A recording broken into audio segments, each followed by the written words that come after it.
Quero partilhar com vocês o texto que está em Jó, capítulo 1. Jó, capítulo 1, versos 6 a 12.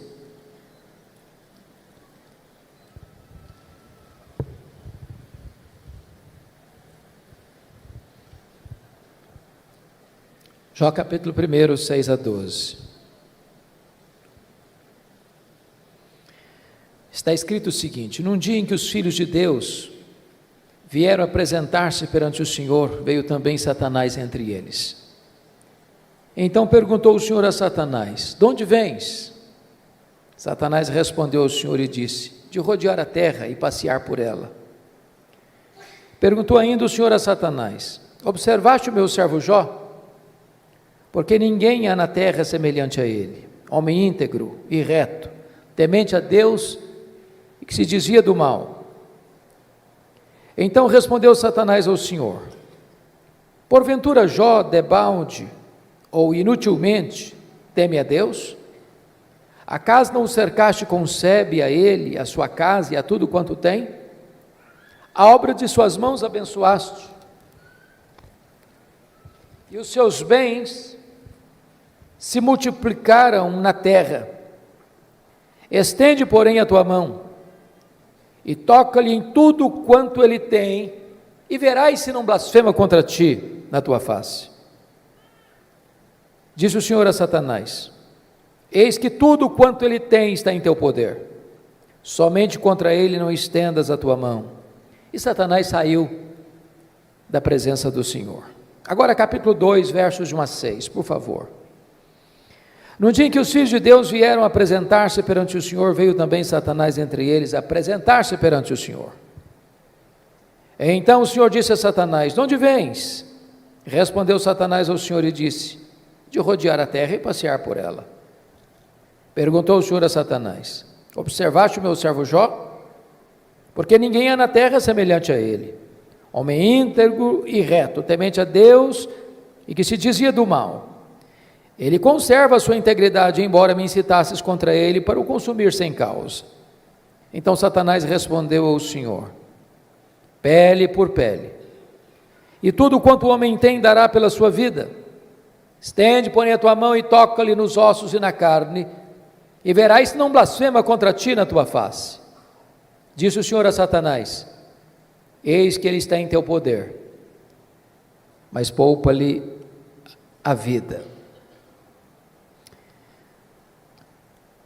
Meus amados, esse texto registra esse episódio da reunião de Deus com seus filhos, e eu quero crer que aqui são os anjos, e eu quero crer que nas regiões celestes.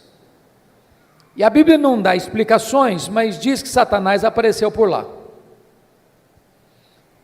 E é curioso que quem começa a conversa é Deus, perguntando para Satanás assim: de onde vens? Satanás respondeu: de rodear a terra e passear por ela. Satanás é uma espécie de turista inveterado. Ele está por aí, está antenado, está de olho, está procurando alguém para devorar. E Deus cutuca outra vez, perguntando assim para ele: observaste o meu servo Jó? E Deus dá o currículo de Jó. Não tem ninguém na terra semelhante a ele, homem íntegro, reto, temente a Deus e que se desvia do mal. Em outras palavras, Jó era o homem mais piedoso da sua geração. Quando a Bíblia diz que ele era um homem íntegro, isso significa que é aquilo que você é quando ninguém está vendo, com a porta do quarto trancada. Quando diz que ele é um homem reto, significa que ele é exatamente aquilo que as pessoas estão percebendo. Um homem que tem uma vida pautada pela verdade e pela justiça. Homem temente a Deus significa que isso é o princípio da sabedoria. Homem que se desvia do mal significa que ele é deliberadamente santo. Bom, Satanás podia ter respondido para Deus assim: bom, esse eu não conheço ainda. estou meio ocupado, tenho outras agendas. Quem sabe um dia eu boto os olhos nele, eu observo ele. Mas não foi a resposta de Satanás para Deus, não. Satanás respondeu assim para Deus: mas também puderas, desse jeito aí, qualquer um te adora, tu tens abençoado a vida dele, tu tens colocado um grande muro de proteção ao redor da família dele, tudo que esse homem bota a mão vira dinheiro, os bens dele prosperam na terra, desse jeito aí é muito fácil te adorar. Satanás com isso insinua duas coisas. Primeiro, Satanás insinua que ninguém adora a Deus por quem Deus é, apenas por aquilo que Deus dá.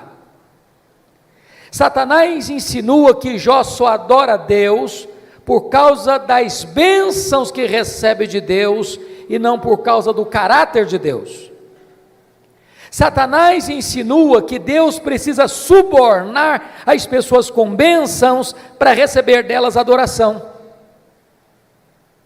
Satanás insinua mais, que Jó não é honesto quando ele serve a Deus, que Jó descobriu que religião dá lucro, que é um bom negócio, e que ele só serve a Deus porque com isso ele recebe determinados benefícios que de outra forma não receberia.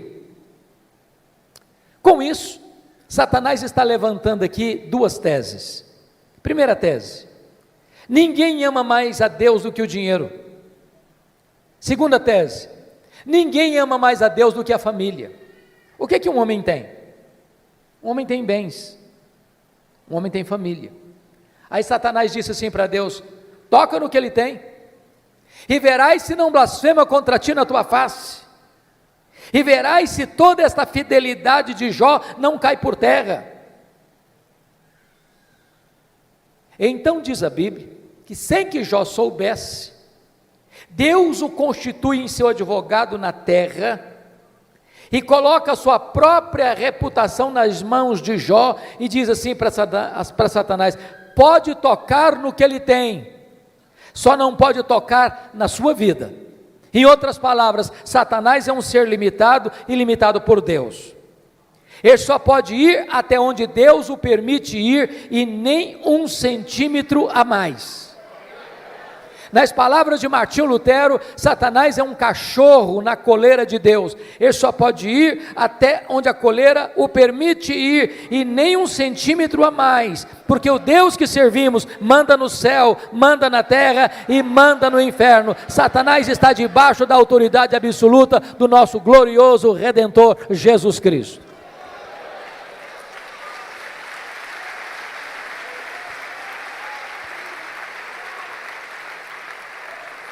Com a permissão de Deus, Satanás, porém, sai dali para provocar um verdadeiro terremoto na vida de Jó.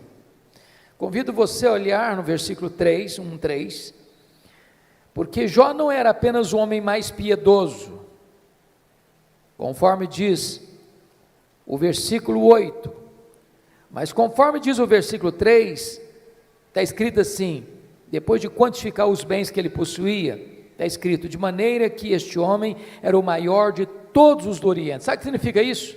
Ele era o homem mais rico da sua geração. Cai um mito aqui: não é pecado ser rico. Você pode ser o homem mais rico e ao mesmo tempo o mais piedoso. O problema não é ser rico, o problema não é ter dinheiro, o problema é o dinheiro nos ter. O problema não é ter dinheiro no bolso, o problema é entronizar o dinheiro no coração.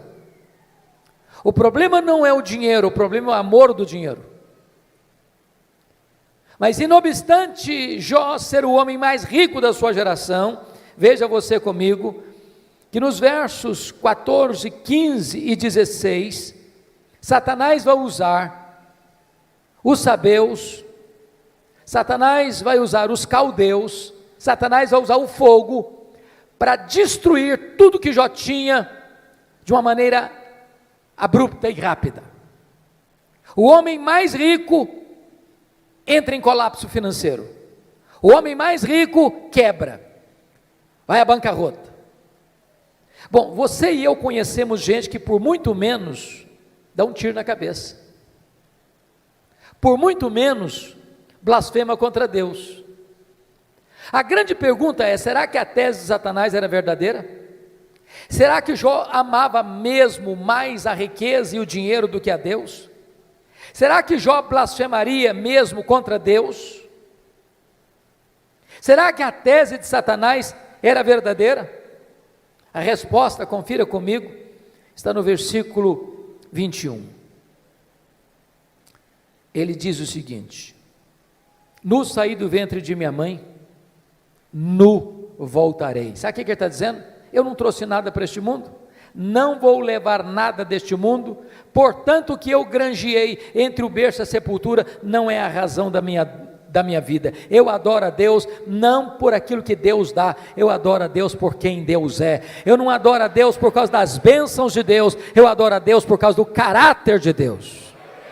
E aqui Jó derrota a primeira tese de Satanás. Ele prova que ele ama mais a Deus do que o dinheiro. Mas tem uma segunda tese: ninguém ama mais a Deus do que a família. Se você ler capítulo 1, versículo 5, você vai notar que Jó era um pai exemplar. Mesmo sendo muito rico e tendo uma agenda tão congestionada, e mesmo tendo 10 filhos e todos eles adultos, e Jó costura a unidade dos filhos. E há uma coisa curiosíssima aqui, já que nós temos pais e filhos aqui, toda família que tem mais de um filho sabe disso. Os filhos não são naturalmente unidos. Quando você vê uma família unida, pode ter certeza, por trás tem um pai e tem uma mãe que trabalha para que os irmãos sejam amigos. Agora, quando tem dinheiro por trás, é mais complicado ainda. Sabe por quê? O dinheiro não tem liga, o dinheiro não tem amálgama, o dinheiro divide, o dinheiro separa. Porque Jó era um pai intercessor, porque Jó era um pai presente, porque Jó era um pai conselheiro, porque Jó era um pai que se preocupava com a salvação e a santificação dos seus filhos. Diz a Bíblia que os seus filhos eram amigos e unidos. Mas no mesmo dia que acontece o colapso financeiro de Jó, ele recebe a mais amarga notícia da vida. Os seus 10 filhos, num dia de festa, na casa de um deles, sofrem um acidente, e todos os 10 filhos de Jó morrem no mesmo acidente. Você já pensou o que é um pai levar para o cemitério todos os seus filhos num único dia? Como é que ele volta de lá? Como é que ele recomeça a vida? Como é que ele se levanta do luto? Como é que ele reconstrói seus sonhos? Será que Jó blasfemaria contra Deus? Será que a tese de Satanás era verdadeira? Será que ninguém de fato ama mais a Deus do que a família? Será que de fato Satanás tinha razão e Jó se voltaria contra Deus para blasfemar contra ele? A resposta está no capítulo 1, versículo 20, confira comigo aí. Diz o texto que logo que Jó recebe essa notícia, ele se levanta, rasga o seu manto, rapa a cabeça, lança-se em terra e disse: o Senhor Deus deu, o Senhor Deus tomou, bendito seja o nome do Senhor. Ele prova que ama mais a Deus do que a família. Ele prova que ele serve a Deus não por aquilo que Deus dá, mas por quem Deus é. Ele derrota a segunda tese de Satanás. Ele prova que ele ama mais a Deus do que a sua própria família. Mas agora vem o capítulo 2. E novamente Deus está lá com seus filhos, e Satanás aparece por lá. E é curioso que é Deus quem começa de novo perguntando do mesmo jeito: de onde vens? Satanás respondeu assim: de rodear a terra e passear por ela. Sabe o que significa isso? Satanás está dizendo o seguinte: estou fazendo o que eu sempre fiz, não mudei a minha agenda, estou por aí, estou de olho, estou antenado, estou procurando uma brecha, estou procurando alguém para devorar. E Deus pergunta de novo: observaste o meu servo Jó? E dá o currículo de Jó sem alterar uma vírgula. Não tem ninguém na terra semelhante a ele, homem íntegro, reto, temente a Deus, que se dizia do mal. E Deus diz: me incitasses contra ele para o destruir sem causa, mas ele permanece íntegro. Sabe o que Deus está dizendo para Satanás? Satanás, suas teses são mentirosas, suas teses são falsas. Você diz que ninguém ama mais a Deus do que o dinheiro e do que a família, pois Jó provou que me ama mais do que ao dinheiro, provou que me ama mais do que a família. Bíblia, Jó derrotou as suas teses, Satanás. Então Satanás levanta uma terceira tese: pele por pele, e tudo que o homem tem dará pela sua vida. Toca-lhe nos ossos, toca-lhe na carne, e verás se não blasfema contra ti na tua face. A terceira tese de Satanás é essa: ninguém ama mais a Deus do que a si mesmo. Sem que Jó soubesse, mais uma vez Deus o constitui em seu advogado na terra e diz para Satanás: pode tocar nos ossos dele, pode tocar na carne dele, só não podes tirar a vida dele. Satanás ainda é um ser limitado e limitado por Deus. Ele só pode ir até onde Deus o permite ir, e nem 1 centímetro a mais. Satanás sai dali, diz a Bíblia, e coloca uma doença maligna em Jó, do alto da cabeça à planta dos pés. Este homem que já está falido e enlutado, agora fica doente. Seu corpo vira uma chaga aberta, uma ferida viva. Bolhas de pus começam a se formar no seu corpo. E diz a Bíblia que Jó precisa morder nessas bolhas de pus para aliviar sua dor. Sua pele vai ficando necrosada. Ele não consegue comer, ele não consegue dormir, ele não consegue ter alívio. Esse homem vai ficando magro, magérrimo, macérrimo, de couro furado pelas costelas em ponta. O seu corpo cheira mal, as pessoas passam, as pessoas praguejam, as pessoas cospem, as pessoas cortam volta dele, até os mais próximos, até os familiares vão desistindo dele, vão abandonando a ele, e ele fica rendido na sua desdita, precisa pegar um caco, talvez de telha, para raspar a sua pele necrosada. Esse homem não tem mais o que sofrer. Nesta hora, diz a Escritura, que a sua mulher se aproxima dele e pergunta: ainda conservas a tua integridade, Jó? Amaldiçoa a Deus e morre, acaba com isso, tenha pelo menos coragem e dignidade de tirar a sua vida. E ele responde para ela: tu falas como uma louca, tendo nós recebido o bem de Deus, não receberíamos também o mal? Está escrito que em tudo isso Jó não pecou contra Deus com os seus lábios. Ele reprova a terceira tese de Satanás, ele prova que ama mais a Deus do que a si mesmo, ele prova que ele serve a Deus não por aquilo que Deus dá, mas por quem Deus é, não por causa das dádivas de Deus, mas por causa do caráter de Deus. Mas aí confira comigo, capítulo 2, versículo 11, vem os amigos, Elifaz, Bildade e Zofar, combinaram ir condoer-se de Jó e consolá-lo. Diz o texto que, levantando-se de longe os olhos, não reconheceram Jó, e ergueram a voz e choraram. Cada um rasgou o seu manto, lançava-se pó ao ar sobre a cabeça. Sentaram-se com Jó na terra 7 dias e 7 noites, e nenhum lhe dizia palavra alguma, pois viam que a sua dor era muito grande. Então eu faço uma pergunta a vocês: esses 3 amigos, de fato eram amigos de Jó?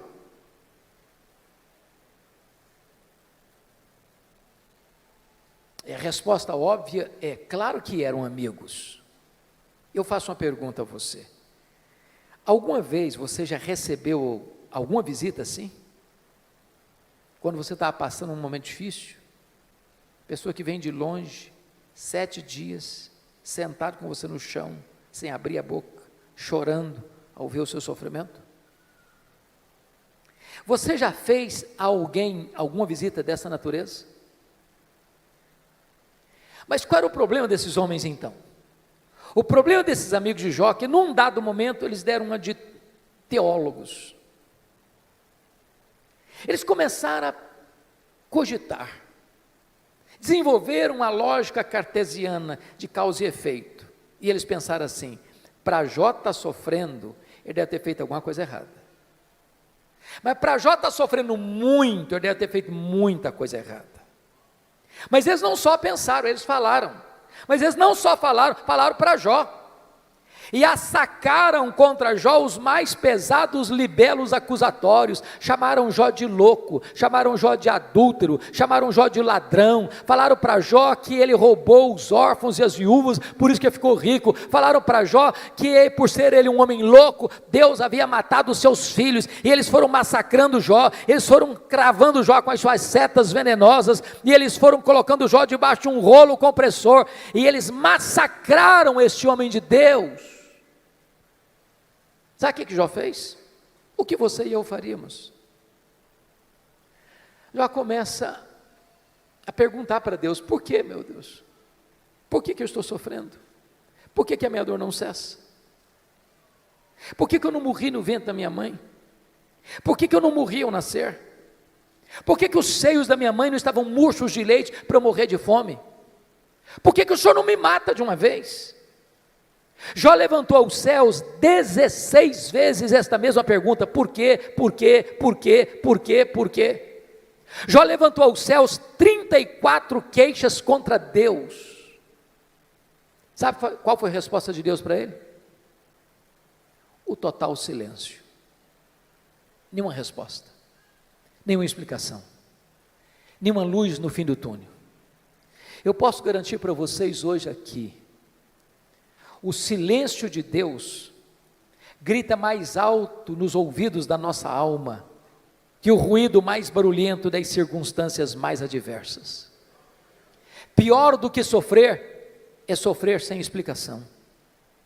Se vocês estão notando comigo, Jó está sendo golpeado nas 5 áreas mais importantes da vida de uma pessoa. Primeiro, a vida financeira.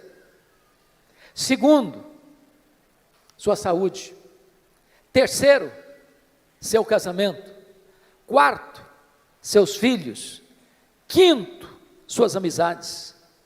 Todas essas áreas vitais estão sendo dinamitadas, destruídas, minadas na vida desse homem.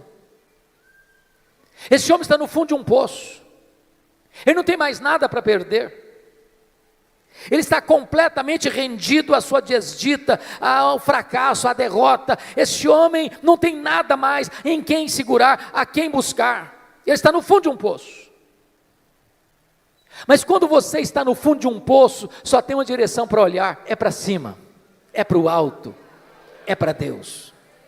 Esse homem perdeu os seus bens, esse homem perdeu a sua saúde, esse homem perdeu o apoio da sua mulher, esse homem enterrou os seus filhos, esse homem perdeu o apoio de seus amigos, esse homem olha para todo lado e tudo é ruína na vida dele, mas esse homem não perdeu uma coisa, esse homem não perdeu a sua confiança em Deus.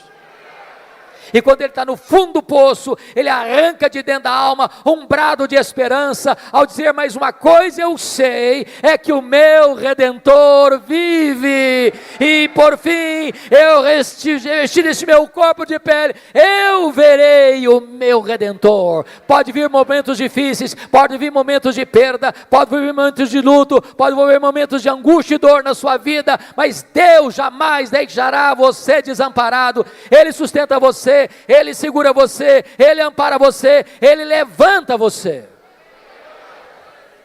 É curioso, irmãos, que quando Jó arranca do peito esse brado de esperança, Deus rompe o silêncio e começa a falar com ele. Mas curiosamente, Deus, ao conversar com Jó, Deus não respondeu nenhuma das 16 perguntas de Jó. Deus não respondeu nenhuma das 34 queixas de Jó. Ao contrário, Deus fez 70 perguntas para Jó. 70.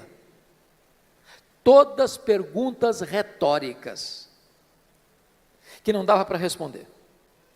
Deus como que abriu as janelas dos céus, despejando em catadupas torrentes da sua glória, do seu conhecimento sobre Jó. da sua majestade, do seu poder, e Deus começa a perguntar para Jó assim: ô Jó, onde tu estavas quando eu lancei, ou quando eu lançava os fundamentos da terra? Ô Jó, onde você estava quando eu espalhava as estrelas no firmamento? Ô Jó, onde você estava quando eu cercava as águas do mar, para que elas não invadissem a terra? Ô Jó, me explica como é que eu formo a geada. E Deus foi mostrando para Jó o seu poder, a sua grandeza, a sua majestade, a sua glória, a sua magnificência. E quando Jó é esmagado por esta gloriosa revelação de Deus, ele para ter a mais importante experiência da sua vida.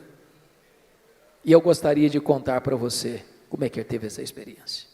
Então vá comigo agora, por favor, para o capítulo 42 de Jó, porque aí algumas revelações que mostram a experiência desse homem com Deus, que pode ser nesta noite a sua experiência com Deus.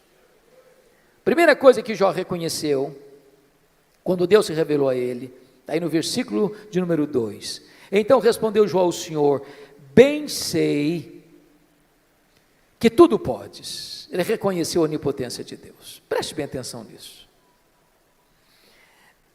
Você e eu temos fraquezas indisfarçáveis. Como o bispo Júlio disse agora há pouco, a gente tem que ler. Crente precisa ler. Quem cessa de aprender, cessa de ensinar. Eu gosto muito de ler, sempre gostei. Passo nas livrarias praticamente toda semana. E você sabe que no Brasil e no mundo, os livros que mais vendem são os livros de autoajuda. E os livros que ensinam você a ficar rico rápido.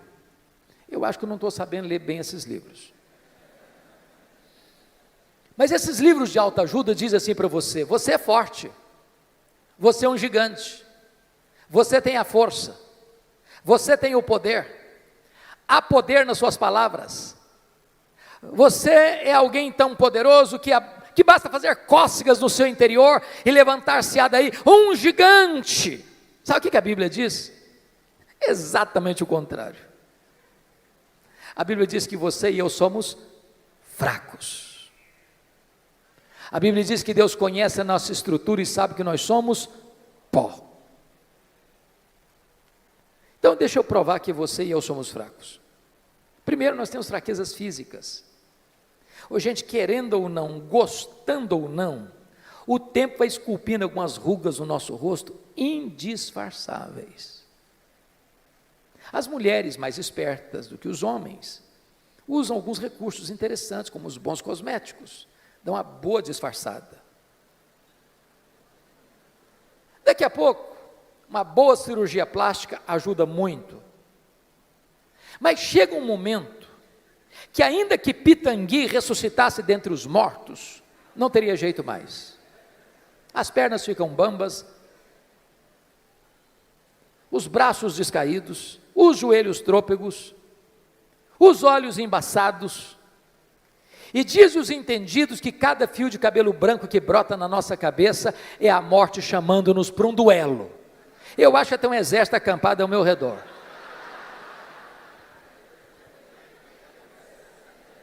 Temos fraquezas físicas, mas nós temos fraquezas emocionais. Quantos de nós, nas noites mais escuras da alma, gemendo e chorando, dissemos para Deus: oh meu Deus, eu não aguento mais, o Senhor estende a mão para mim e eu pereço. Temos fraquezas emocionais, mas nós temos fraquezas morais. Quantos de nós, com lágrimas nos olhos, já não prometemos para Deus: Deus, eu não quero mais cometer esse pecado, eu não quero mais cair neste mesmo pecado. Daqui a pouco, você se flagra cometendo o mesmo pecado. Não é porque faltou para você honestidade e sinceridade, não, faltou para você poder. Somos fracos. Mas nós temos fraquezas espirituais. Nós somos um ser contraditório, ambíguo, paradoxal. Paulo diz que o bem que eu quero fazer, esse eu não faço, o mal que eu não quero, esse eu pratico. Somos fracos, mas é maravilhoso você poder afirmar como Jó, mas o meu Deus tudo pode. Para Ele não tem doença incurável, para Ele não tem vida irrecuperável, para Ele não tem perdão que Ele não possa perdoar, para Ele não tem casamento que Ele não possa restaurar, para Ele não tem família que Ele não possa reerguer, para Ele tudo é possível, Ele pode tudo quanto Ele quer, Ele tudo pode. Portanto, irmãos, não tem nada mais importante para a família do que relação pais e filhos, filhos e pais, marido e mulher, mulher e marido, irmãos e irmãos, do que saber quem é o Deus que nós servimos, quão grande é o Deus que nós adoramos. A pergunta que eu faço a você nesta noite é: quem é o seu Deus? Quão grande é o seu Deus? Quão majestoso é o seu Deus? Quão poderoso é o seu Deus? Quanto pode o seu Deus? A.W. Tozer, que foi um dos mais importantes escritores do século XX, diz que o maior problema da igreja contemporânea, ele estava falando da igreja lá do século passado, mas é o problema nosso ainda hoje. Ele disse que o maior problema nosso é que nós passamos a maior parte do tempo medindo, tomando o nosso próprio pulso e olhando para o nosso próprio umbigo. Quando o nosso papel é conhecer a Deus e prosseguir em conhecê-lo, porque o povo que conhece a Deus é um povo forte, diz a Escritura. Quem é o seu Deus? Quão grande é o seu Deus? Quando o profeta Isaías estava pensando sobre isso, ele diz: o meu Deus é aquele que mede as águas na concha da sua mão. O meu Deus é aquele que pesa o pó das montanhas em balança de precisão. O meu Deus é aquele que espalha as estrelas no firmamento, e por ser forte em força e grande em poder, quando as chama pelo nome, nenhuma delas vem a faltar. O meu Deus é aquele que olha para as grandes potências econômicas e militares da terra e considera todas essas nações como um pingo que cai de um balde, como um pó numa balança de precisão, como um vácuo, como nada, como menos do que nada, pois este é o seu Deus. Agora pergunte para um astrônomo,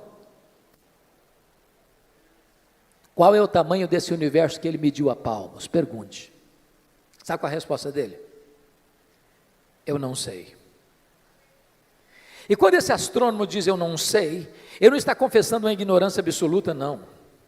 É porque nenhum homem, por mais robusto que seja o seu conhecimento, por mais peregrina que seja a sua capacidade mental, é capaz de afirmar com precisão qual é o tamanho do universo. Isso é uma matéria em estudo ainda. O que eles já sabem é que o nosso universo tem mais de 93 bilhões de anos-luz de diâmetro. E o que significa isso? Significa que se você voar à velocidade da luz, 300 mil quilômetros por segundo, nessa velocidade, você demoraria mais de 93 bilhões de anos para ir de uma extremidade à outra do universo. Pois o seu Deus é maior do que isso. Ele criou tudo isso. Não tem um centímetro desse universo onde eu não posso dizer: isso aqui é meu, eu criei isso aqui, sou dono disso aqui. Este é o seu Deus. Pergunte a um astrônomo quantas estrelas existem. Sabe qual é a resposta dele? Eu não sei. O que eles já sabem e afirmam é que há mais estrelas no firmamento do que todos os grãos de areia de todas as praias e desertos do nosso planeta. Vá um dia à praia, encha a concha da sua mão de areia, leve para casa, bote numa tábua de vidro e tenha paciência de contar quantos grãos de areia você consegue botar na concha da sua mão. Pois há mais estrelas do que todos os grãos de areia de todas as praias e desertos do nosso planeta. Mas o seu Deus não apenas criou todas elas, o seu Deus batizou cada uma delas pelo nome. E por ser forte em força e grande em poder, quando as chama pelo nome, nenhuma delas vem a faltar. Este é o seu Deus, Ele tudo pode. A ciência hoje não está pasma mais com o macro-universo, ela está pasma, boquiaberta, com o micro-universo hoje. Você pega uma folha, por mais tenra que ela seja, ela é tão complexa como a cidade de São Paulo. Você pega uma gema de ovo, ela é mais complexa do que qualquer coisa que o homem já inventou. Dr. John Wilson, catedrático de Harvard, uma das maiores autoridades de oftalmologia no mundo, diz que você e eu temos em torno de 2 milhões de fios duplos encapados em cada um dos nossos olhos, e se não for assim, haveria um curto-circuito e nós ficaríamos cegos. Dr. Marshall Nirenberg, prêmio Nobel de Biologia, fez uma das mais importantes descobertas no século passado. Ele descobriu que você e eu somos um ser programado geneticamente, computadorizadamente programados. Ele descobriu que você e eu temos em torno de 60 trilhões de células vivas no nosso corpo. Descobriu mais, que em cada uma dessas células você tem 1,70 m de fita DNA, onde estão gravados e computadorizados todos os seus dados genéticos. Se você espichar a fita DNA do seu corpo, você terá 102 trilhões de metros de fita DNA, você terá 102 bilhões de quilômetros de fita DNA no seu corpo, daria para dar diversas voltas no sistema planetário. Dr. Loy vai dizer mais tarde, códigos de vida não se originam espontaneamente, códigos de vida não se originam de uma explosão cósmica, códigos de vida não se originam de uma evolução de milhões e milhões de anos, códigos de vida foram plantados em você pelo Deus Todo-Poderoso, Criador dos céus e da terra, e este Deus é o seu Pai, é o seu Deus, Ele tudo pode.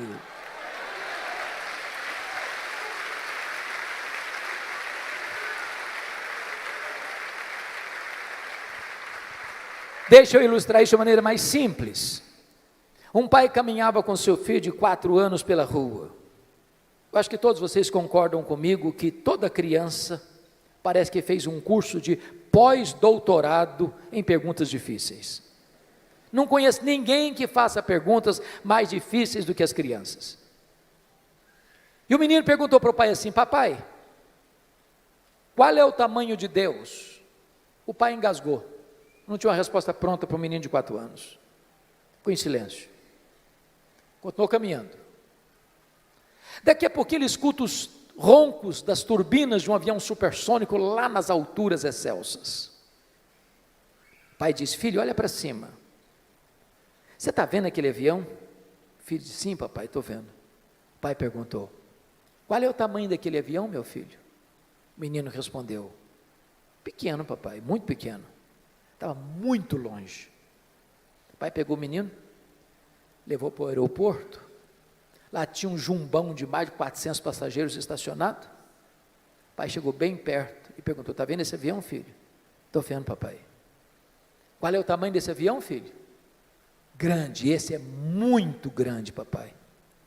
O pai disse: filho, pois Deus é do mesmo jeito.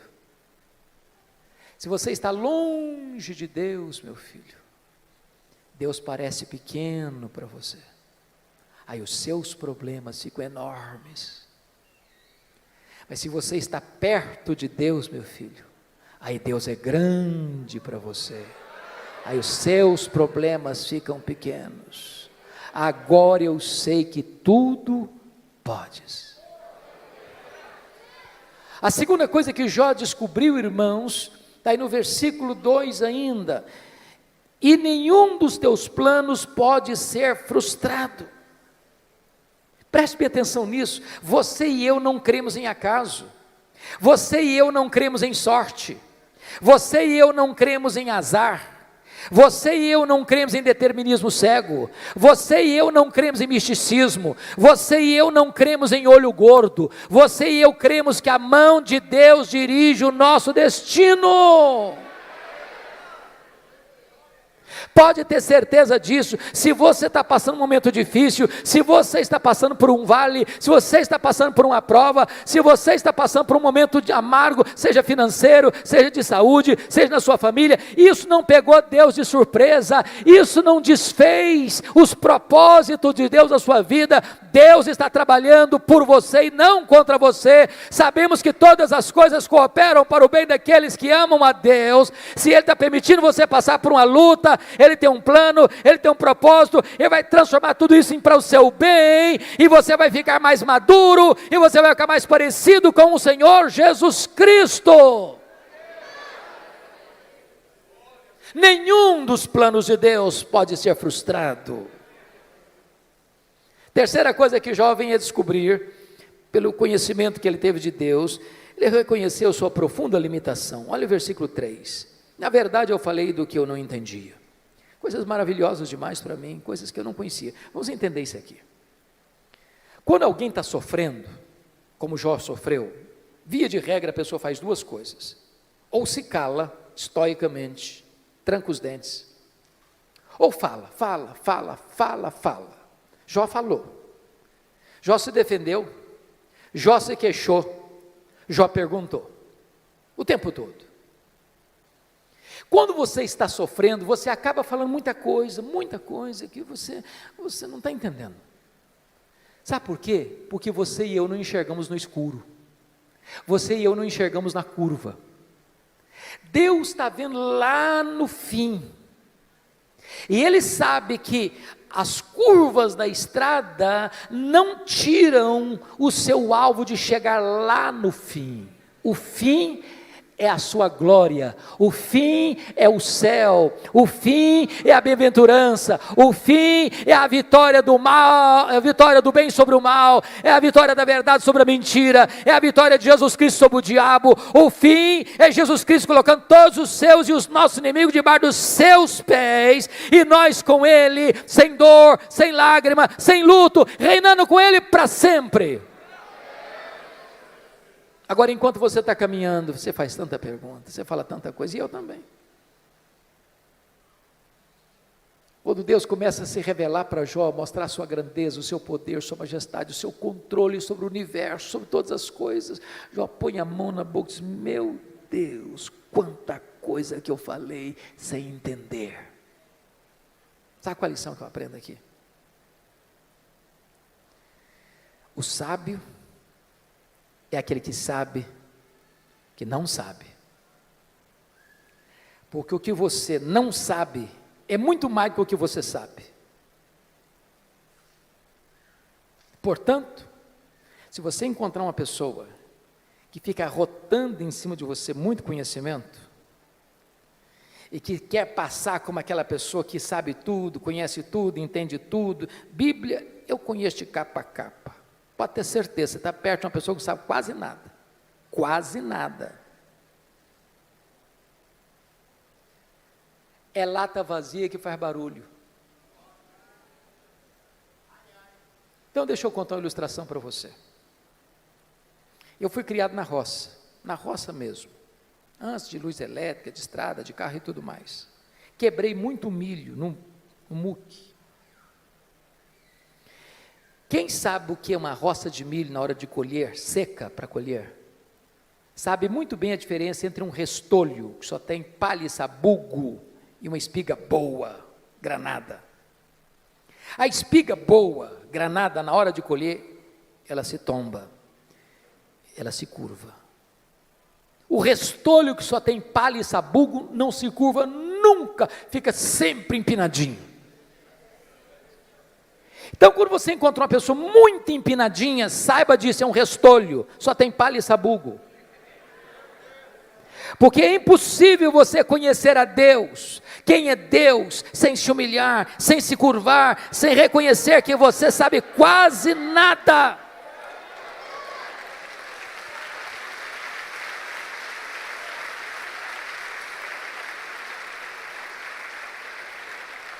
Quarta coisa que Jó descobriu que mudou a vida dele, ele reconheceu o seu limitado conhecimento de Deus. Olha o versículo 5 comigo.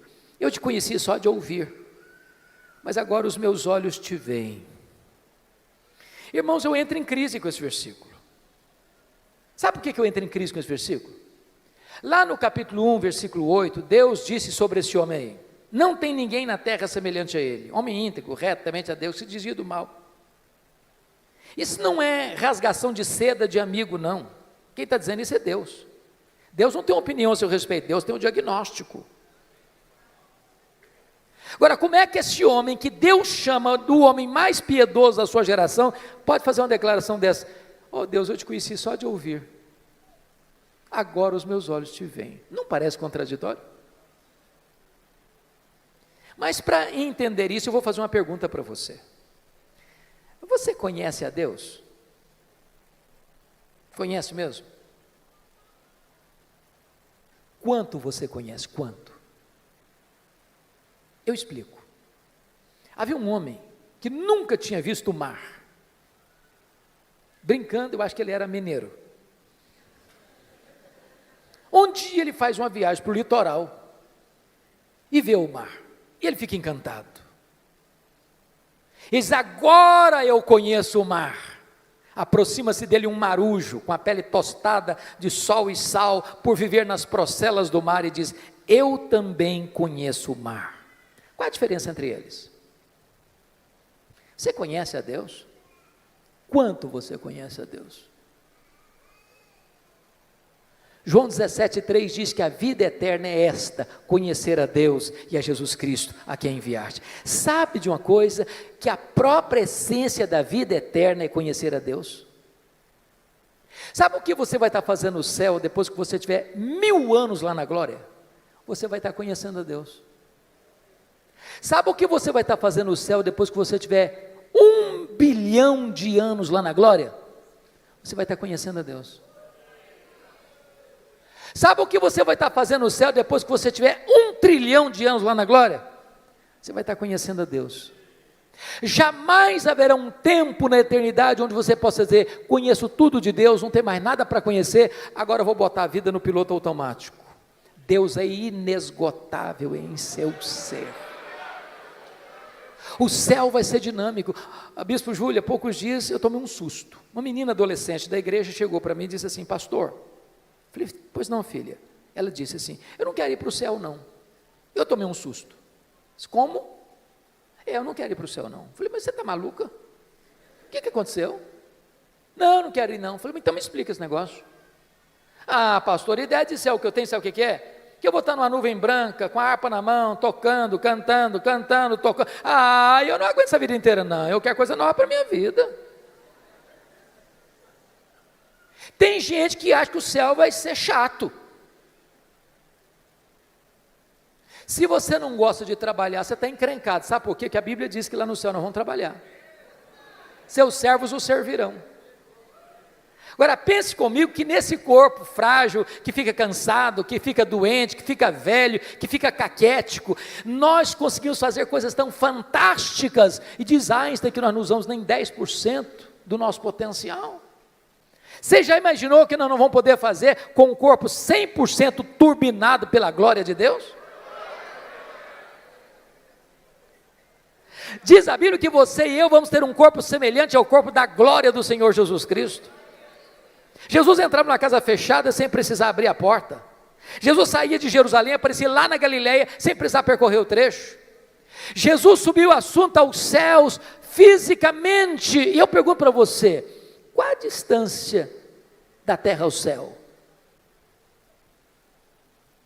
Com que velocidade Jesus foi para o céu? Porque se ele foi para o céu na velocidade da luz, 300 mil quilômetros por segundo, depois de 2000 anos, ele está logo ali na esquina ainda. O que significa isso? A Bíblia diz que nós vamos ser como os anjos, não que nós não vamos ter um corpo, mas significa que nós vamos viver numa nova dimensão. Eu pergunto a você: com que velocidade um anjo vem do céu à terra? Jesus Cristo disse para Pedro lá no Getsemane: guarda essa espada, porque se eu precisasse de ajuda, eu rogaria ao Pai, Ele me mandaria mais de 12 legiões de anjos, mais de 72 mil anjos. Com que velocidade eles viriam?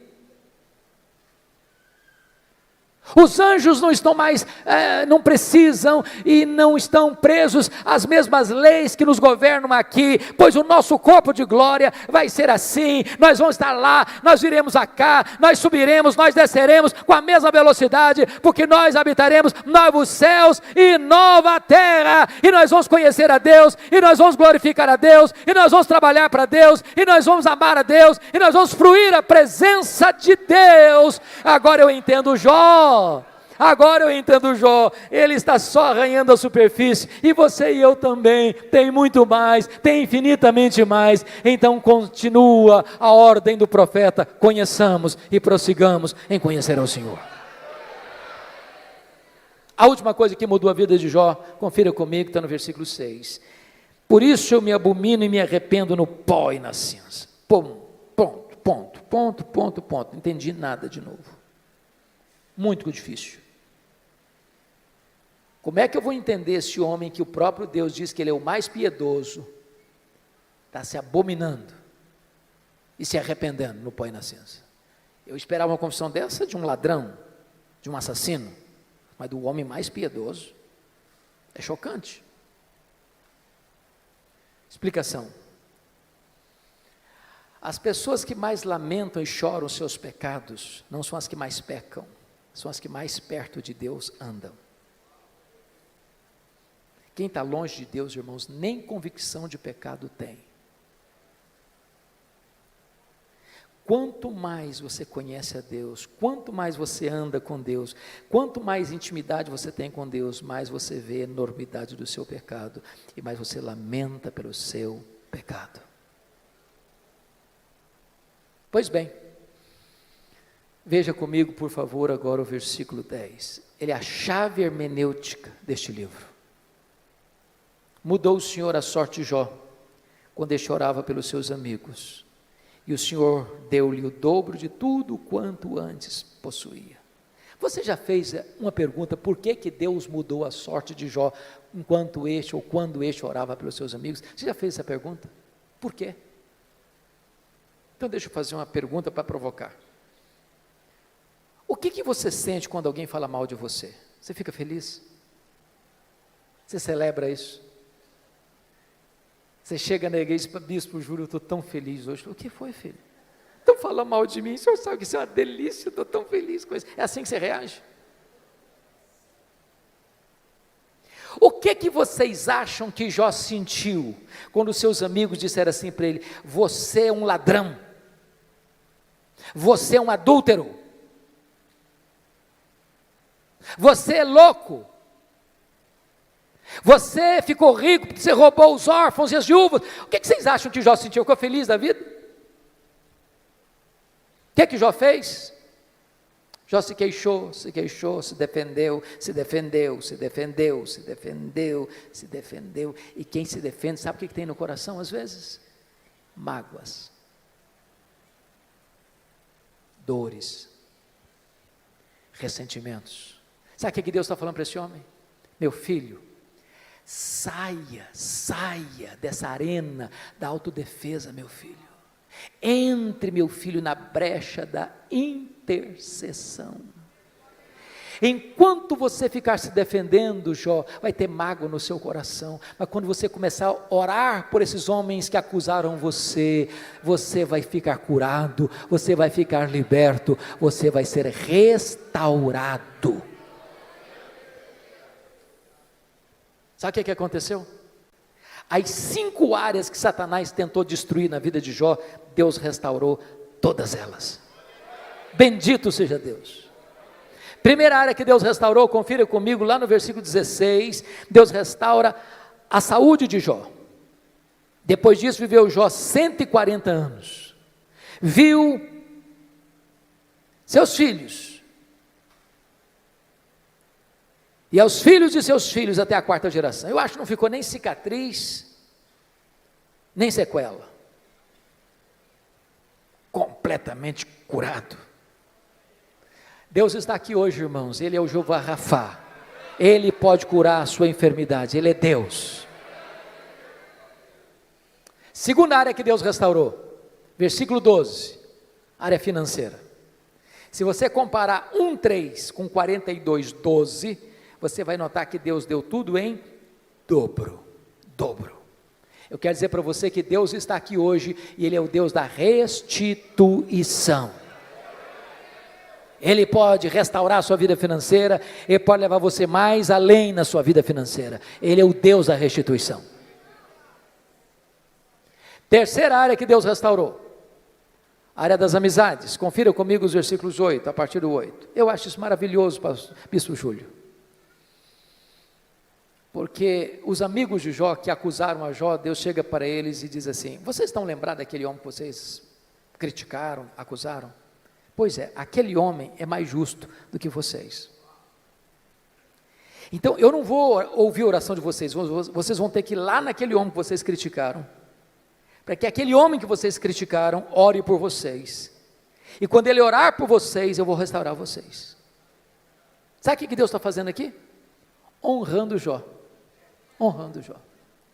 Eu vou dizer uma frase aqui, se você esquecer tudo que eu falei, mas lembrar dessa frase, me dou por satisfeito, e a frase é essa: cuida bem da tua integridade, e Deus cuidará da tua reputação. Você não tem que se defender, você tem que viver com Deus, porque quando você vive com Deus, Deus defende você. Quando você vive com Deus, aqueles que criticaram você, vão ter que voltar a você e mudar de opinião a seu respeito. Deus restaurou Jó, e Deus restaurou os amigos de Jó. Quarta área que Deus restaurou, o casamento. Porque a Bíblia não diz que casou com outra? Eu quero crer que restaurou o casamento com a mesma mulher. Agora, pense comigo com a cabeça de um brasileiro, só um pouquinho agora. Quando Jó estava numa magrela, a mulher dele olhou para ele e disse: morre, homem, morre, mas morre logo. Agora Jó está curado, agora Jó está rico, agora Jó está no topo da pirâmide. O que vocês acham que, se ele fosse brasileiro, ele falaria para ela? Morre, mulher, morre. Talvez ele diria: minha filha, a fila andou, agora eu estou noutra. Mas deixa eu dizer algo para você, amado. Deus é especialista em pegar os cacos e fazer um vaso novo. Deus é especialista em curar feridas, em restaurar relacionamentos quebrados. Para Deus não tem impossíveis. Você que está pensando em desistir do seu casamento, não desiste não, invista nele. Deus pode fazer um milagre. Deus pode dar espírito de perdão ao seu coração. Eu achei muito curioso que há pouco tempo uma mulher chegou para mim e disse assim: pastor, eu estou vindo aqui dizer para o senhor que eu vou me divorciar. Eu tomei um susto. Disse: como é que é o negócio? Eu estou dizendo para o senhor que eu vou me divorciar. Falei: verdade? É verdade, sim, senhor. E eu perguntei: mas por quê? Ela disse assim para mim: secou. Secou, não tem mais nada, secou. O sentimento secou. Olhei para ela e disse: secou, filha? Mas se secou, tem esperança. Ela regalou os olhos: o senhor está maluco? Tem esperança. Você não leu na Bíblia lá que Deus fez a vara seca de Arão florescer? Pois Deus faz florescer o que está seco no seu coração. Diz: pastor, o senhor endoidou. Estou falando para o senhor que morreu. Está claro agora? Morreu, está claro? Ou precisa botar legenda? Falei: morreu, filha? Mas se morreu, tem esperança. Você não leu na Bíblia lá que Jesus ressuscita os mortos? Pois ele pode fazer ressuscitar o que está morto aí no seu coração. Tem esperança. Falei: pastor, o senhor endoidou, o senhor não está me entendendo não. Estou falando para o senhor que acabou, não tem mais nada, acabou, está claro agora? Falei: acabou, minha filha? Ué, mas se acabou, tem esperança. Ué, você não leu na Bíblia lá que Deus chama a existência as coisas que não existem? Se Ele chama a existência as coisas que não existem, Ele pode chamar a existência o que não está mais no seu coração. Você não vai separar essa semana não, você vai orar comigo uma semana, depois você volta aqui.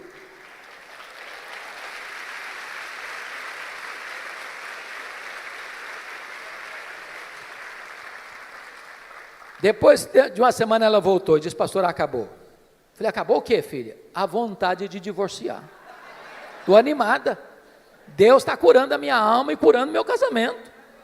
Com Deus não há impossíveis. Louvado seja o Senhor.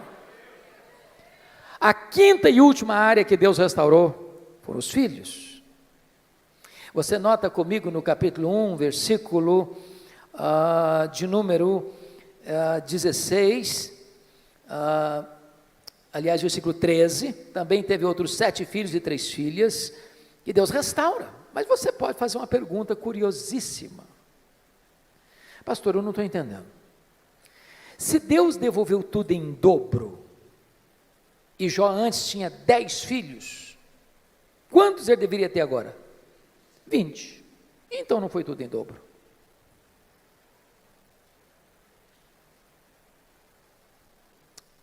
Deixa eu explicar isso bem. Talvez fazendo uma correção para um tipo de comunicação, de fala que nós usamos muito no Brasil. Quando morre alguém na sua casa, na sua família, família de Deus, preste atenção nisso. Quando morre um filho, você não perdeu um filho. Como aquele pai que voltou do cemitério, depois de enterrar o seu filho, e um amigo vai dar um abraço nele e disse: meus sentimentos, eu soube que o senhor perdeu o seu filho. O pai disse: não, senhor, eu não perdi meu filho. Você perde alguém quando você não sabe onde ele está, com quem ele está. Eu sei onde está meu filho, eu sei com quem está meu filho está no céu, meu filho está com Jesus, eu não perdi o meu filho. Jó agora tem 10 filhos no céu, Jó agora tem 10 filhos na terra. Deus restaurou e restaurou completamente. Sabe o que Satanás queria com Jó? Colocá-lo longe de Deus. Sabe o que Satanás conseguiu? Colocar Jó mais perto de Deus. Sabem por quê? Porque os planos de Deus não podem ser frustrados. Que grande Deus nós temos. A Ele a honra, a Ele a glória, a Ele o louvor agora e pelos séculos eternos. Aleluia. Amém.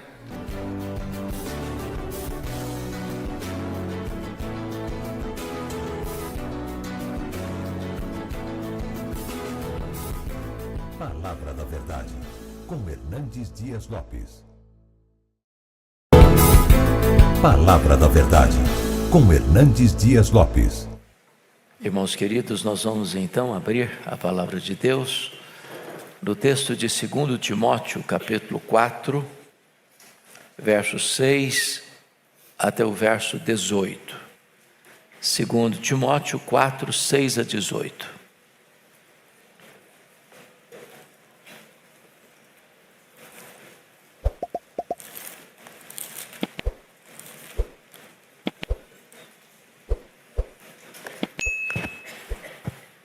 Lido o texto, por favor, mantenha sua Bíblia aberta comigo nesta passagem.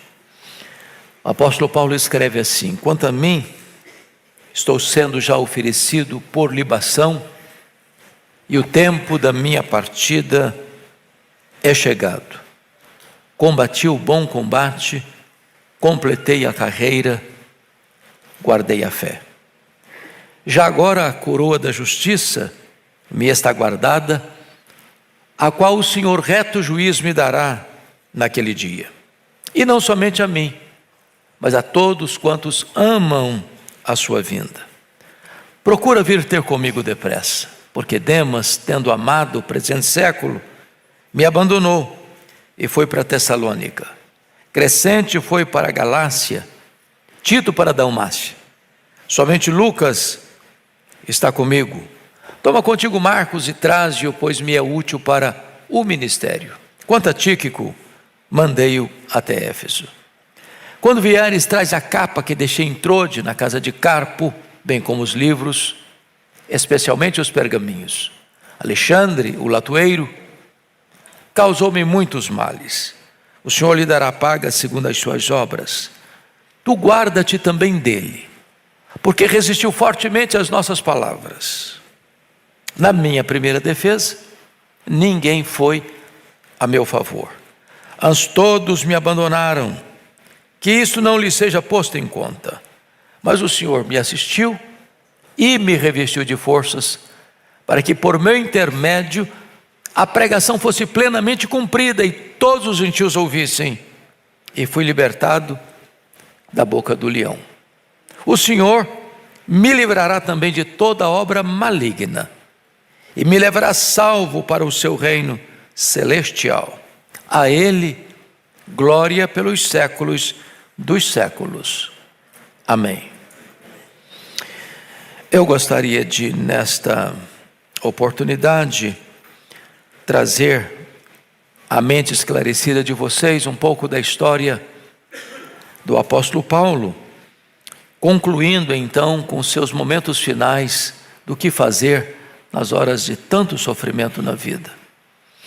A história deste homem é empolgante, porque certamente ele foi o grande e maior líder do cristianismo no Ocidente. O apóstolo Paulo é a maior referência que nós temos na Bíblia de missionário, de plantador de igrejas, daquele que interpretou a mente de Cristo, que trouxe para nós as grandes doutrinas da graça. Ele foi certamente o maior desbravador do reino de Deus. E a história dele começa lá em Tarso, na Cilícia, que era uma cidade livre do Império Romano, que tinha determinados privilégios do Império Romano, e quem nascesse nessa cidade, por direito de nascimento, tornava-se então um cidadão romano.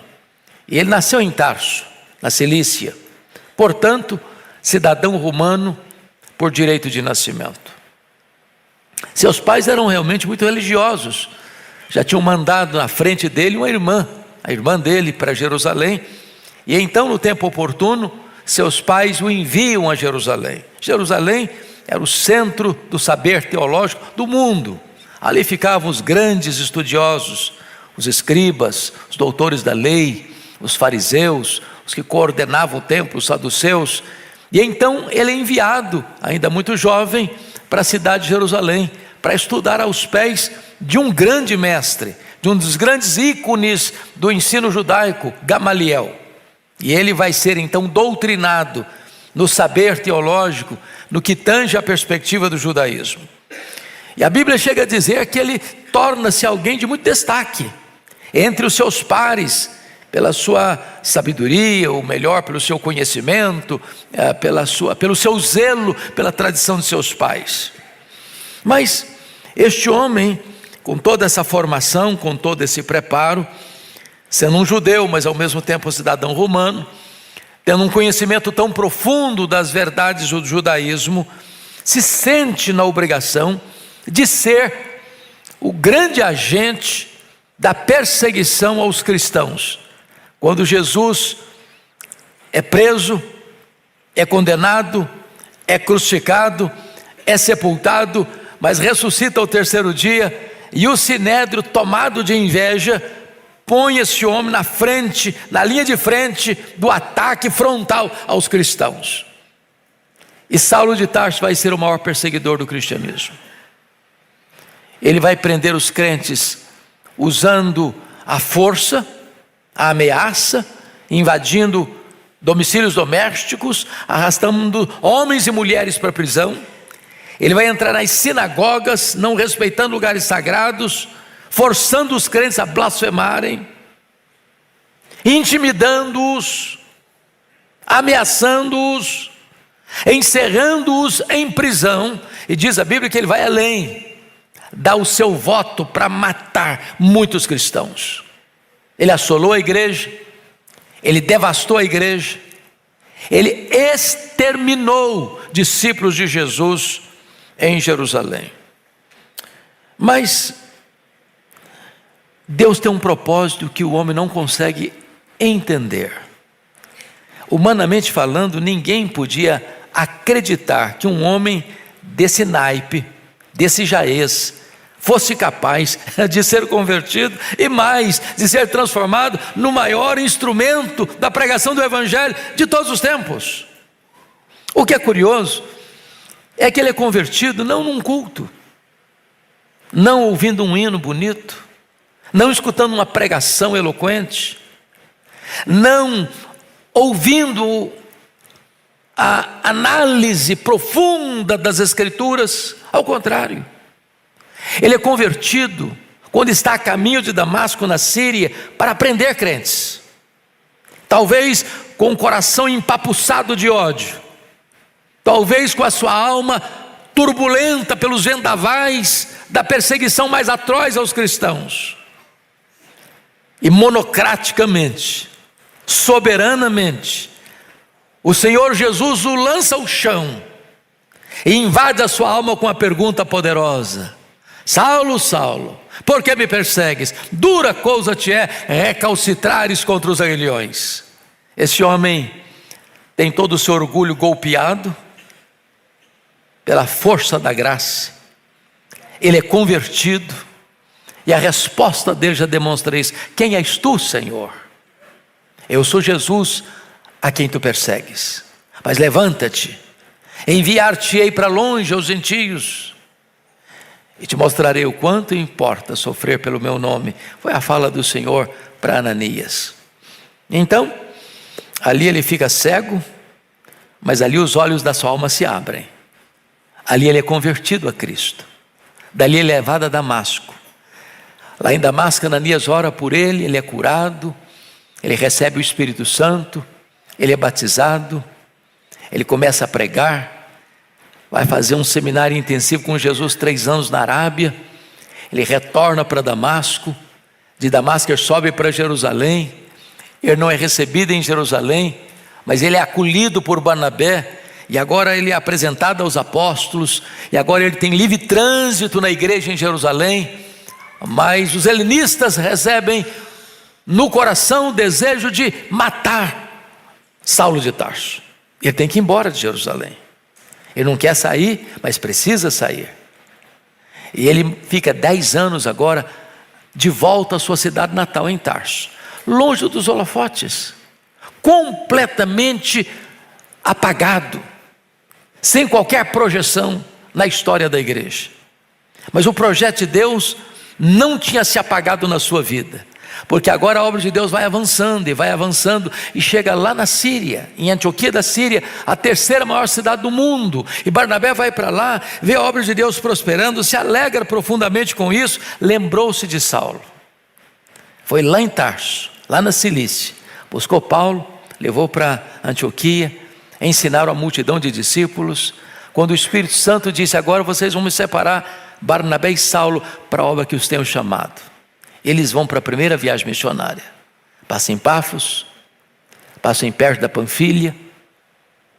Ali certamente ele deve ter contraído uma enfermidade, porque ele sai são de Antioquia da Síria, mas chega doente na Galácia. E ele então, agora doente, avança para as montanhas do Taurus, e lá em cima na Galácia do Sul eles começam a primeira viagem missionária, pregando em Antioquia da Pisídia, entrando numa sinagoga, se assentando, houve a leitura da palavra de Deus. Então disseram: olha, se você tem alguma coisa para trazer para nós, você tem a palavra. E ele começa a pregar, a ensinar, partindo de Abraão, passando pelos patriarcas, passando por Davi, chegando a Jesus. O impacto foi tal que os líderes disseram: sábado que vem, volte, fala as mesmas coisas. No sábado seguinte, a cidade inteira estava lá para ouvir. Um grande despertamento. Mas isso gerou uma oposição dos judeus, que criaram uma confusão tamanha que ele foi expulso da cidade. E ele sai de Antioquia da Pisídia e entra lá em Icônio, que hoje é uma das cidades enormes da Turquia, com mais de 1 milhão de habitantes. Entram na sinagoga e pregam a palavra de Deus com grande graça, com grande poder. Mas também a perseguição chegou, e ele tem que sair daqui e ir para Listra. Quando chega em Listra, a cidade da Licaônia, tem um homem paralítico, e ele, pela graça de Deus, olha para aquele homem e diz: você tem fé para ser curado? Então você levanta. E o homem é curado, e aqui aconteceu uma revolução na cidade. Queriam endeusá-lo, acharam que ele era Deus feito homem, e criaram uma confusão tal na cidade que queriam sacrificar aos deuses por ele, fazer sacrifícios em nome dele e de Barnabé. E diz a Bíblia que a oposição chega de novo, ele é apedrejado na cidade, arrastado como morto da cidade. Os discípulos se reúnem ao redor dele, ele se levanta, entra na cidade, vai dali para Derbe, Depois retorna, confirmando os crentes, confirmando as igrejas, elegendo lideranças nas igrejas, retorna à igreja enviadora, tem o primeiro concílio da igreja em Jerusalém, e ele volta para a segunda viagem missionária. Barnabé quer levar Marcos, ele não aceita levar Marcos novamente, ele pega o profeta de Jerusalém, Silas, e diz: nós vamos para a segunda viagem. Quer entrar na Ásia, o Espírito de Deus o impede. Quem dá a direção missionária para a igreja é o Espírito Santo. E então ele está em Troade, uma cidade portuária, quando ele escuta um varão macedônio dizendo: passa Macedônia e ajuda-nos. Ele entendeu que era a vontade de Deus. Então ele sai de Troade, vai desembarcar em Neápolis, entra por interior e chega em Filipos, que era uma colônia romana, uma cidade com cultura romana. E ali a conversão de Lídia, ali a conversão do carcereiro, ali a libertação de uma escrava que estava dominada por demônios. Ali ele é açoitado, ali ele é preso. Dali ele vai para Tessalônica, a capital da Macedônia, terra de Alexandre o Grande. Ali ele prega com grande poder. Ali ele é perseguido também. Ele vai para Bereia. Ali ele encontra um povo ávido da palavra de Deus. A perseguição chega também. Ele tem fugido ali para Atenas, não consegue nem levar seus companheiros de viagem. Chega em Atenas desesperado, angustiado, anda pela cidade. Diz a Bíblia, que ele diz: passando e observando os objetos do vosso culto. Paulo nos ensina aqui, temos que ter um cuidado de não visitar determinados lugares como turistas, apenas tirando uma foto, fazendo um filmezinho.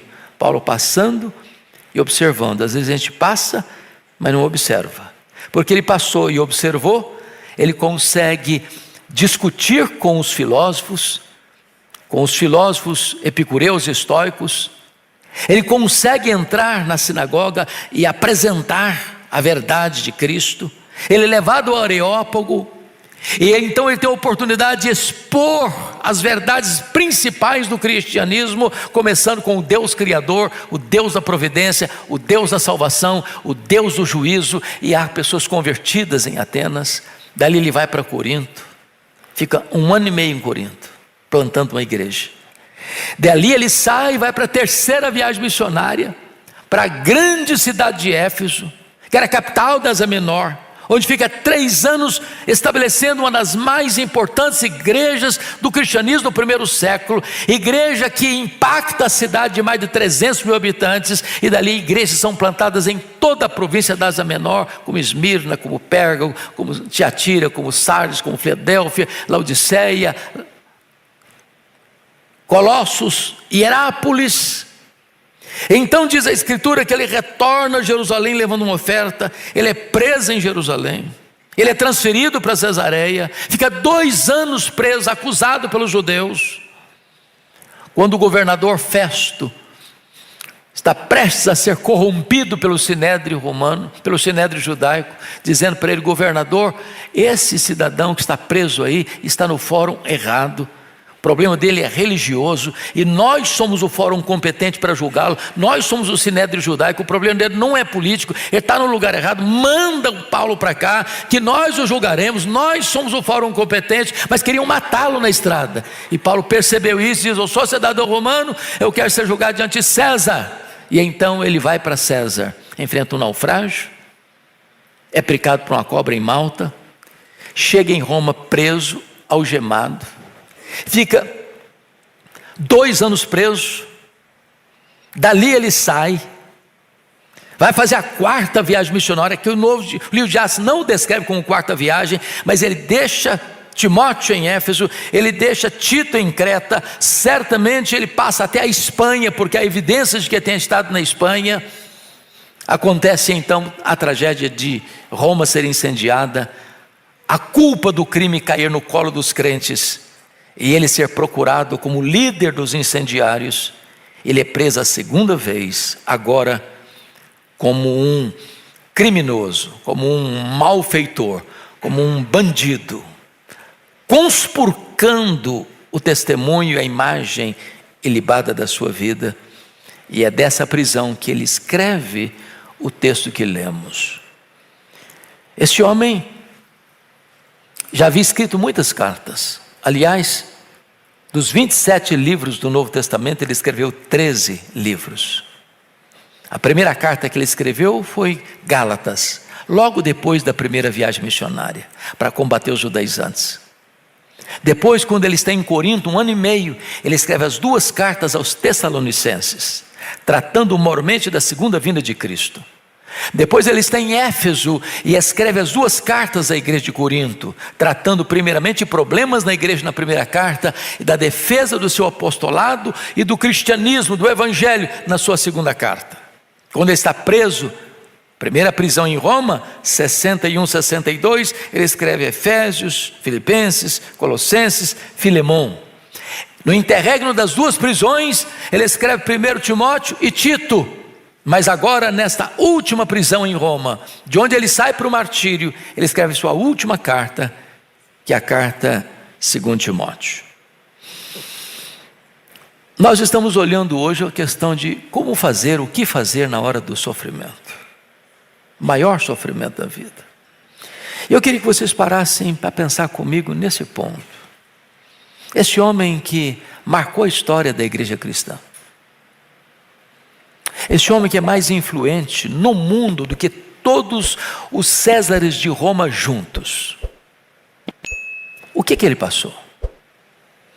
Às vezes, eu fiz um pouquinho da caminhada dele agora, nessa viagem que fizemos, na primeira viagem missionária de Paulo. É impressionante o que ele andou, de uma cidade para outra. Algumas cidades de praticamente 200 quilômetros de uma para outra, a pé. Sem conforto, sem água gelada. Mas não andou com tranquilidade, era açoitado aqui, era escorraçado acolá, era enxotado na outra. E esse homem nunca perdeu o brilho, esse homem nunca perdeu a alegria, esse homem nunca perdeu o encanto da vida. E às vezes a gente passando por muito menos, murmura, reclama. E Paulo passando por tantas lutas, mas jamais perdeu a alegria, jamais perdeu o entusiasmo, jamais perdeu a motivação de pregar a palavra, de plantar a igreja, de ver gente convertida, de ver gente salva. E nesse texto que nós lemos, ele começa a mostrar para nós do que a graça de Deus pode nos capacitar. Primeiramente para enfrentar o sofrimento. A história de Paulo é a história do sofrimento. Desde a sua conversão. Ele foi perseguido na cidade onde ele foi convertido, em Damasco. No centro religioso do mundo, Jerusalém, ele foi rejeitado. Na cidade natal dele, onde ele cresceu, onde deu os primeiros passos, onde ele era conhecido, ele foi completamente esquecido lá, 10 anos. Na primeira viagem missionária que ele fez, não só foi escorraçado de cidade em cidade, mas numa delas, em Listra, ele foi apedrejado. Imagina os hematomas, as dores. Mas depois de ser apedrejado nessa cidade, ele vai a Derbe e volta pela mesma cidade. Eu fico pensando, pastor Orival, se fosse hoje, não vou voltar mais aqui, é arriscado para mim, eu preciso me cuidar, eu preciso me preservar. Não, ele volta nos mesmos lugares de onde ele foi escorraçado, apedrejado, e prega, estabelece igrejas, estabelece liderança.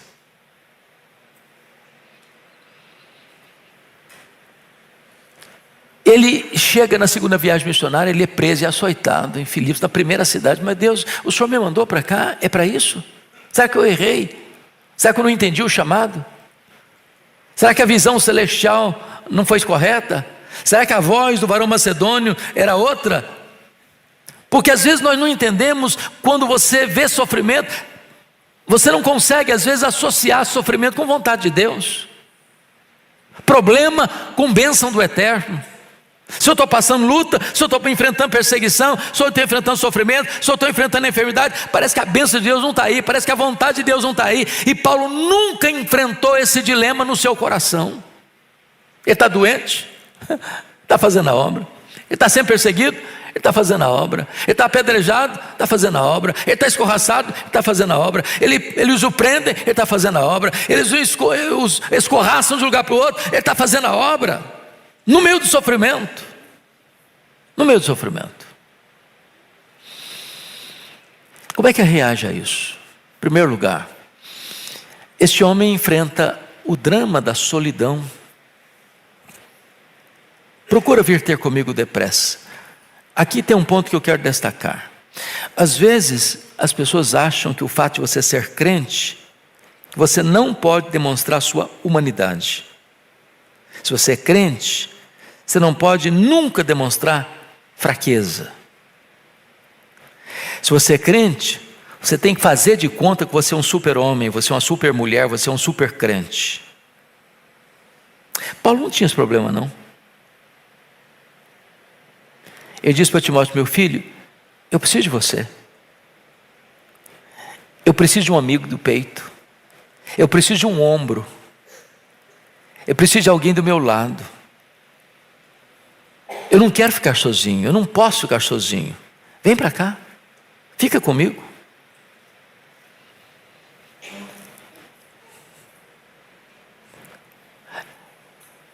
Não queira dar uma de super espiritual. Você precisa de amigos do seu lado. No sofrimento, gente, mais do que nunca precisa de gente. Paulo me ensina isso. A segunda coisa que me impressiona nesse homem é que diante dos sofrimentos da vida, ele está mostrando que você não pode lidar com os seus sentimentos no sentido de ficar machucado, ferido, magoado, porque alguém feriu você no processo. Irmãos, não é possível viver sem enfrentar frustrações. Na família, na igreja, no trabalho, na sociedade. No versículo de número 10, Paulo menciona o fato de que gente que andou com ele, gente que estava do lado dele, gente que era cooperador dele, num dado momento que mais precisou de ajuda, virou as costas para ele. O Demas o abandonou. Abandonou no final da vida, abandonou quando ele estava preso, abandonou quando ele estava doente, abandonou quando ele mais precisou de ajuda. Tem gente que vai caminhar com você quando está tudo bem. Tem gente que vai caminhar com você quando você está na liderança, mas agora esse homem está preso, esse homem está acusado, esse homem está sendo sentenciado a uma pena de morte. E na hora da situação mais difícil, muita gente que caminhou com você vai virar as costas para você. Isso é sofrimento. Mas você lida com isso não fazendo registros de mágoas no seu coração. Na caminhada da vida, você vai enfrentar um outro problema. Você corre o risco de enfrentar algumas privações fortes na vida. E Paulo enfrentou. Primeiro, este homem está numa masmorra agora em Roma.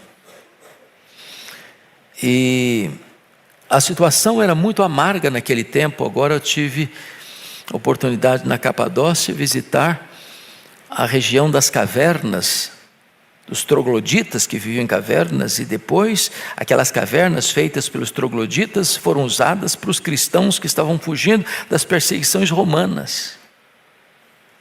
E você diz: meu Deus, como é que uma pessoa vive aqui? Maloca. Mais de 20 mil pessoas. Em Roma, as catacumbas. E agora esse homem que é um crente, que é um apóstolo, que é um servo de Deus, que é o maior líder do cristianismo, está jogado num lugar imundo. Uma masmorra, fria, úmida, insalubre. O inverno chega e não tem sequer uma capa para usar.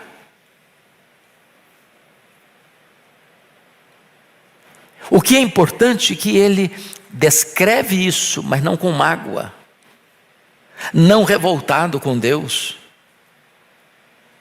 Ele só diz para Timóteo: quando você vier, filho, traz a minha capa aí. Eu preciso de ter meu corpo aquecido. Há sofrimentos que machucam o corpo, há sofrimentos que assolam a alma, há sofrimentos que atormentam a mente, há sofrimentos que mexem com a sua estrutura psicoemocional e espiritual. Mas este homem está lidando com isso, com firmeza na fé, sem perder a perspectiva de que Deus tem um propósito em todas as coisas. Este homem está lidando com outro problema mais sério ainda, que é o problema da perseguição e da injustiça. Ele diz: olha, teve um cidadão que me fez muito mal, e ele dá o nome do cara, Alexandre, e ele dá a profissão do cara, latoeiro. E ele diz que esse camarada não só fez mal a ele, mas esse camarada se opôs ao que ele pregava, ao ministério dele. Então, se você está fazendo a obra de Deus, enfrentando a oposição de alguém, se alguém está falando mal de você, se alguém está acusando você, se alguém está se opondo a você, não permita que isso afunde você. É possível que alguém cheio do Espírito Santo como Paulo, alguém bem intencionado como Paulo, alguém que fez a obra de Deus como Paulo, no final da vida não colha lauréis, não colha aplausos, não colha medalhas de honra ao mérito, não colha os troféus da fama, mas é possível que, do ponto de vista humano, você ainda enfrente perseguição. Mas mais, no final da vida, esse homem está lidando com a mais difícil situação da vida, que é colher ingratidão de quem foi abençoado pelo seu ministério, pela sua vida. Ele diz no verso 16 assim: na minha primeira defesa, ninguém foi a meu favor, antes todos me abandonaram. Por que fizeram isso? A questão básica, irmãos, é que os crentes estão sendo, nessas alturas, crucificados, queimados vivos, jogados às feras. E alguém diz o seguinte: eu sou amigo de Paulo, eu sou filho na fé de Paulo, eu fui discipulado por Paulo, fui alcançado pela graça, pelo ministério de Paulo. Poderia, na mente deles, receber as mesmas consequências que Paulo sofreu. E tem gente que, para poupar a sua pele, pode abandonar você e dizer: eu não sei quem é esse cara. Como Pedro disse acerca de Jesus: eu não conheço esse homem, eu não sei o que dizes. E diz ele: não foram alguns, todos o abandonaram. O que me marca profundamente é que, apesar desses sofrimentos todos, Paulo não está duvidando da bondade de Deus, Paulo não está revoltado com Deus, Paulo não está encerrando o ministério dele amargo. Ao contrário, ele vai fazer uma grande avaliação de tudo e vai dizer assim: olha, gente, eu combati o bom combate. Foi luta, mas uma luta boa, o bom combate. Então, lição para nós, nota de rodapé: a vida só é dura demais para os fracos. A vida é dura, a vida é um combate. Mas se você é um bom soldado de Cristo, você vai combatê-lo. Agora, se o combate não é bom, não entre nele. Às vezes, quando você é mais jovem, você briga até com a sua sombra. Você compra briga desnecessária. Você entra em brigas que não valem a pena entrar nelas. Não produzem nada de positivo para o reino de Deus. Mas se a briga é boa, se o combate é bom, entra nele. Eu combati o bom combate. Mas nesse combate, não negocie princípios, não negocie valores. Combati o bom combate. Eu completei a carreira, não larguei a coisa no meio do caminho, não. Em nome de Jesus, meu irmão, persevere.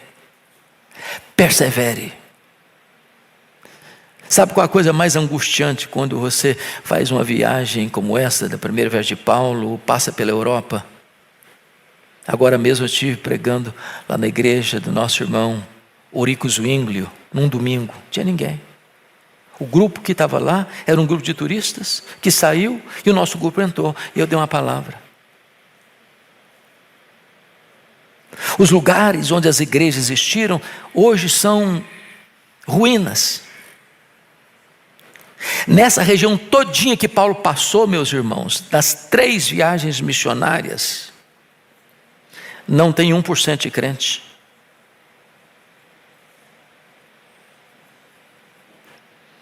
Sabe por quê? Porque num dado momento essas pessoas não completaram a sua carreira, não passaram o bastão da fé. Basta uma geração para que uma igreja se perca. Tem que completar a carreira, tem que passar o bastão.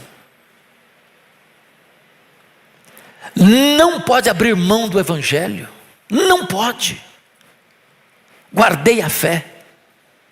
Eu quero fortemente encorajar você, papai, você, mamãe, você, avô, você, avó, em nome de Jesus, não abra mão de você passar os valores da palavra de Deus para os seus filhos e para os seus netos, para que o movimento não se torne apenas em monumento, que amanhã vai ser destino turístico e nada mais. O apóstolo Paulo está fechando as cortinas da vida, entendendo uma coisa: eu vou morrer, já estou sendo oferecido por libação, o tempo da minha morte chegou. Mas esse homem não tem medo de morrer, porque ele diz: para mim o viver é Cristo, o morrer é lucro. Para mim morrer é partir para estar com o Senhor. O Senhor nos chama aqui hoje a lidar com o sofrimento, com essa convicção de que se chegou a hora de partir, nós vamos partir, porque nós não vamos partir para o nada, nós não vamos partir para o desconhecido, nós não vamos partir para uma sepultura gelada, nós vamos partir para estar com o Senhor, que é incomparavelmente melhor. Mas esse homem nos ensina ainda que no sofrimento mais atroz, nas injustiças mais cruéis e desumanas, nós podemos olhar para frente com total segurança. Já agora a coroa da justiça me está guardada, a qual o Senhor reto juiz me dará naquele dia. E tem uma promessa para você, e não apenas para mim, diz Paulo, mas para todos quantos amam a sua vinda.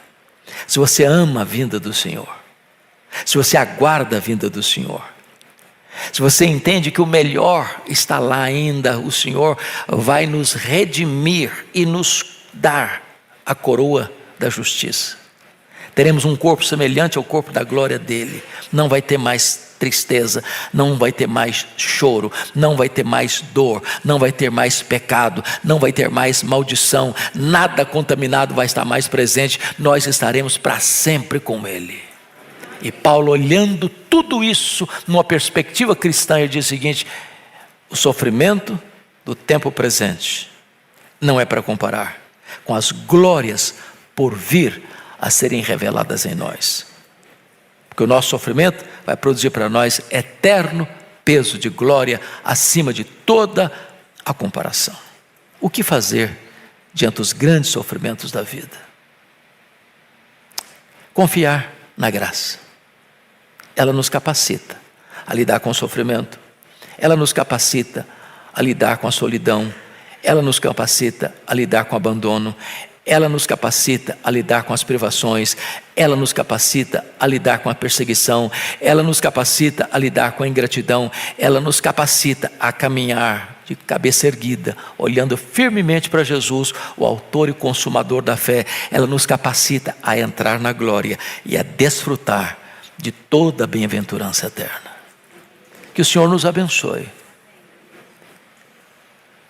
e que se o sofrimento vier com mais força, como Pedro escreveu para aqueles irmãos que estavam enfunados em cavernas de pedra, aos forasteiros da dispersão: não estranhe o fogo que está ardendo, porque irmãos como nós estão sofrendo o mundo afora. Enquanto você e eu estamos assentados numa poltrona macia, tem irmão nosso sendo preso, sendo açoitado, sendo torturado, sendo martirizado. E podem ter certeza, há um sorriso em seus lábios, há uma convicção em seu coração, há uma certeza da glória na alma deles. Que Deus nos capacite a reagir com alegria indizível e cheia de glória no sofrimento. Quando Paulo foi perseguido, lá na primeira cidade que ele pregou, na Galácia, ele diz: não importa nos entrar no reino de Deus através de muitas tribulações. O sofrimento não é incompatível com a fé cristã. Está no pacote, mas também está a certeza da glória. Que Deus nos abençoe. Amém.